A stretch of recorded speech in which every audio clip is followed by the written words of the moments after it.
Olá pessoal, para encerrar essa parte de relações trigonométricas, certo? Na parte de pelo menos de relações trigonométricas no triângulo retângulo, a gente vai fazer juntamente com vocês, a gente vai fazer um exercício, certo? Eu vou fazendo esse exercício resolvido e comentando as questões, tá?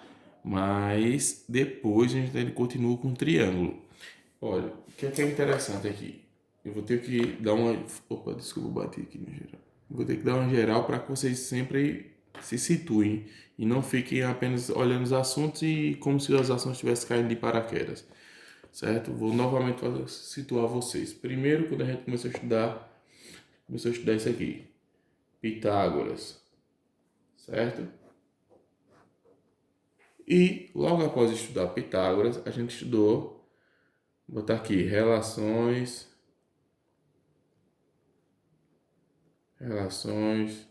botar aqui trigonométrica, no triângulo, botar retângulo,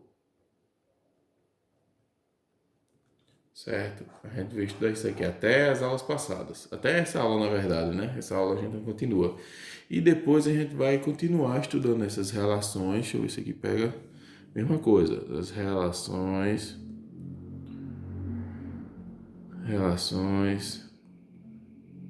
trigonométricas no triângulo qualquer. Eu vou explicar para você quais são as diferenças, certo? Ó. Então, para situar, características de cada um. Quando a gente estudou Pitágoras, a gente tinha uma fórmula. A fórmula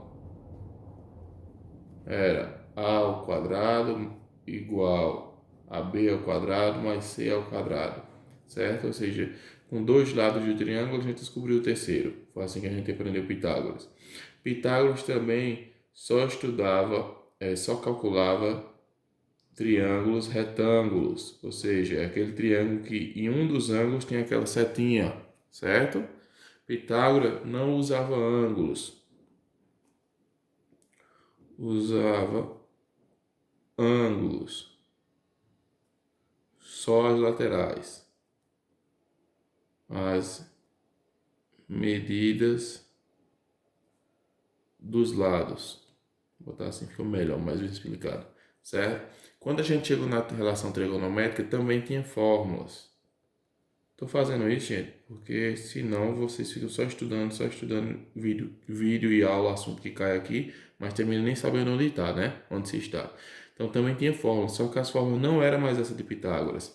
Era a fórmula do seno, que era cateto oposto sobre hipotenusa, o cosseno, que era o cateto adjacente sobre hipotenusa, que era a tangente, que era o cateto oposto sobre o cateto adjacente. Foi isso que vocês aprenderam.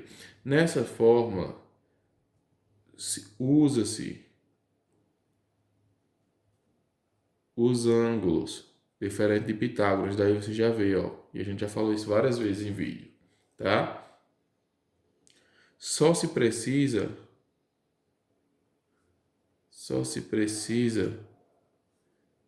de um lado, a medida de um lado do triângulo. Vou botar assim, certo? Que aqui em Pitágoras a gente precisava de dois para calcular. Aqui a gente precisa somente de um e o ângulo, certo? Aqui também se trabalha com triângulos retângulos. Deixa eu ver se está pegando na câmera aqui. Deixa eu ver. Não. Pronto, então vamos lá. Aqui também se trabalha com triângulo retângulo. Então perceba o seguinte, que já há uma diferença grande, certo? Entre Pitágoras e isso aqui, ok? Mas aqui trabalha somente com os lados, aqui trabalha com ângulo. Aqui eu preciso de dois lados no mínimo, aqui eu só preciso de um lado, já porque eu estou trabalhando com ângulo. Só que percebam que a maior a maior semelhança entre esses dois métodos aqui é que aqui trabalha com triângulo retângulo e aqui também, certo? Ou seja, só serve para triângulo retângulo aqui também só serve para triângulo retângulo, ok? Outra semelhança que a gente pode dizer entre os dois isso que eu acabei de esquecer. A primeira é que utiliza um triângulo retângulo e a segunda é... Sim, é a segunda que eles todos acham os valores que nós não sabemos, ou seja, todos querem saber os lados do triângulo, certo? Nessa relação trigonométrica de um triângulo qualquer, já está dizendo, é diferente, é um triângulo qualquer. Nessa aqui, vocês vão ver que a gente vai estar estudando a partir das próximas aulas, porque nessa aula eu ainda quero fazer umas questõezinhas desse aqui para fixar bem, certo? Mas na próxima aula vocês vão perceber que com essas formas de triângulo, relações trigonométricas de triângulo retângulo qualquer, a gente consegue resolver não só de triângulos retângulos, certo? Não só de triângulos retângulos, mas de qualquer triângulo, ou seja, um triângulo qualquer, por exemplo, pode ter esse formato aqui, ó, certo? E nenhum desses ângulos aqui precisam ser um ângulo de 90 graus. Então, para se calcular um triângulo qualquer, certo? Um fininho assim que vocês queiram, ó, um fininho assim, um triângulo bem estranho, certo? Você precisa calcular, você não precisa ter um triângulo retângulo, seja que tenha um ângulo de 90 graus, né? Lembrando que um ângulo reto é um ângulo de 90 graus, que é simbolizado por esse desenho aqui, né? Um quadradinho na quina, certo? Mas você pode calcular, para calcular um triângulo qualquer, a gente vai utilizar as relações trigonométricas diferentes dessa aqui. Aqui vai se aplicar fórmulas também parecidas com seno, cosseno e tangente, mas a gente classifica como lei do seno, lei do cosseno e lei da tangente. E isso vai fazer com que a gente descubra os lados de um triângulo qualquer. Isso é muito interessante e é muito usado no dia a dia, como eu já mostrei para vocês, tá bom? Mas nessa aula eu quero fazer pelo menos um exemplo dessas relações trigonométricas, certo? Esses exercícios que eu vou estar fazendo junto com vocês nas aulas vai estar na página 286, página aqui, ó, 286 do livro de vocês, e eu vou começar pela questão 1 e selecionando algumas que eu acho interessante para o nosso aprendizado. Após eu acabar isso, a gente entra nesse assunto aqui, tá ok? Então vamos lá, vamos começar, ó. Então eu vou ler a questão até para ensinar vocês a fazer a leitura de uma questão dessa, tá certo? Deixa eu botar a calculadora para cá. Então vamos lá, estou aqui nessa questão, questão 1, ó. Determine os valores das medidas x e y. Vamos observar onde é que está x e y? Aqui. Então eu quero essa medida e também quero esta, certo? É o que está faltando. Eu só tenho um ângulo e tenho a hipotenusa, que é o maior lado. Aí, ó, indicadas no triângulo retângulo ao lado, já observei. Use seno de 65 igual a 0,91, cosseno de 65 a 0,42 e tangente de 65 igual a 2,14. Aí você vai dizer, mas professor, por que ele está dando esses dados? Porque se ele não desse esses dados, gente, a gente ia procurar onde? Ia procurar na tabela das razões trigonométricas, certo? A gente ia procurar lá, só que ele está dizendo, ó, está querendo dizer a gente, não precisa usar essa tabela agora, já que eu estou dando para você os valores que eu quero. Então, ele já está dizendo os valores que estão na tabela para a gente aqui, certo? Como ele já está dando os valores, a gente não vai usar a tabela, a gente vai calcular usando os valores que ele deu. Então, primeiro eu vou estar botando a folha de ofício agora e vou estar desenhando esse triângulo e anotando esses dados que são importantes para a gente, tá? Então, vamos lá.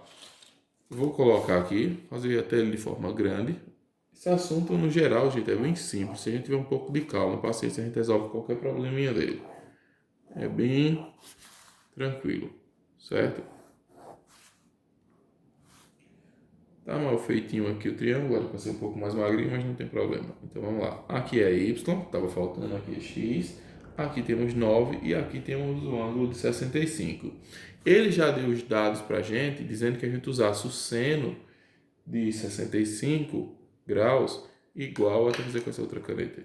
Seno de 65 graus igual a 0,91.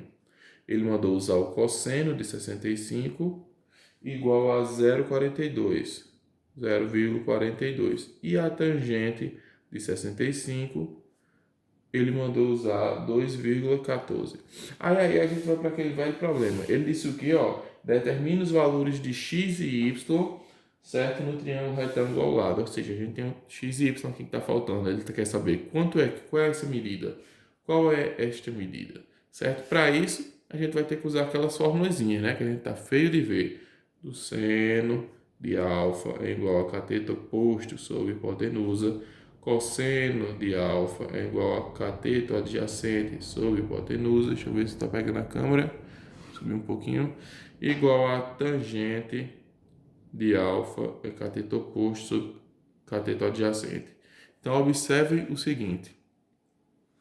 Deixa eu ajustar aqui. Então, observe o seguinte aqui. Aí eu já ensinei a vocês como acha isso aqui, né? Então, a gente primeiro olha e pensa, será que eu consigo usar o seno? Vamos observar. O seno vai precisar do cateto oposto da hipotenusa. Primeiro, vamos dar nome aos bois. Aqui é a hipotenusa, que é o maior lado. Se o ângulo está para cá, o cateto oposto vai ser este. Quem sobrou, logicamente, é o cateto adjacente. Então, será que eu consigo usar o seno? Cateto oposto e hipotenusa? Não tenho cateto oposto, mas tenho hipotenusa? Tenho. E eu ensinei a vocês, quando eu tiver pelo menos um desses valores aqui, dá para a gente usar. Então, vamos começar usando o seno, porque ele passou aqui nesse teste, né? Então, seno de 65 é igual a cateto oposto, que eu não tenho, está sendo representado por x, dividido pela hipotenusa, que está representado pelo valor número 9. Agora vamos trocar seno de 65 pelo valor que o livro nos deu, que é quanto? 0,91. Então, 0,91, substituindo aqui, igual a x dividido por 9. Coloca um embaixo aqui, né? E vocês já sabem também, várias vezes a gente já fez isso, que igualdade de frações é meio pelos extremos. E quando eu falo igualdade de frações, não é só igualdade de frações para esse assunto não, viu, gente? É para matemática como um todo. Então, vamos lá. X vezes 1, x. 9 vezes 0,91, vamos para a continha, ó. 9 vezes 0,91, 8,19. Ok? Então, isso aqui vai dar 8,19. Vamos marcar aqui. Certo? Vamos continuar. Agora, a gente descobriu quanto vale o x, falta descobrir quanto vale o y. Vamos observar. Y é o cateto adjacente. Então, para descobrir ele, eu vou ter que usar uma fórmula que tem cateto adjacente. Vamos olhar o cosseno? Cateto adjacente sobre hipotenusa. Ótimo. Tem uma hipotenusa aqui e o cateto adjacente é que eu quero saber. Então, vai dar para usar o cosseno. Então, vamos lá. Cosseno de 65 graus é igual a y, que é o cateto adjacente, né? Ó, cateto adjacente que está representando ele, y, dividido pela hipotenusa, que é 9. Isso agora a gente vai substituir o cosseno de 65 pelo valor que ele nos deu, ó, no começo do livro. Então, vai ficar 0,42 igual a y dividido por 9. Olha como é simples as contas, não tem nem o que fazer. Coloca um embaixo e vocês já sabem que igualdade de frações nesse ou em qualquer um outro assunto é meio pelos extremos. Então, a gente vai ter y vezes 1, y. 9 vezes 0,42, vamos lá para a calculadora. 9 vezes 0,42 é igual a 3,78. Então, vamos lá. 3,78. Certo? Também achamos. Acabou a conta? Acabou. Por quê? Porque a gente só queria achar o cateto oposto e o cateto adjacente, representado por x e y, e achamos x e y. Vamos conferir lá no nosso livro. Ó, já como é do professor, tem as respostas, né? Então, vamos lá. Nesse probleminha, valores para x, 8,19 e y, 3,78. Valores para x, 8,19 e y, 3,78. Tá bem simples, pessoal, mas vale fixar. Na próxima aula, eu vou estar escolhendo mais questões dessa lista de exercícios do livro, da página 286 e 287, e vou estar respondendo aqui com vocês para a gente fixar melhor o conteúdo. Acabando isso, a gente entra na lei do seno, cosseno e tangente, que é o que eu falei isso aqui, ó, razões trigonométricas para qualquer triângulo, certo? Aí você consegue achar essas medidas em qualquer triângulo, só que a gente vai ter que usar outro método que não é este, e muito menos esse, tá ok? Então, um abraço, pessoal, fiquem com Deus e até a próxima aula.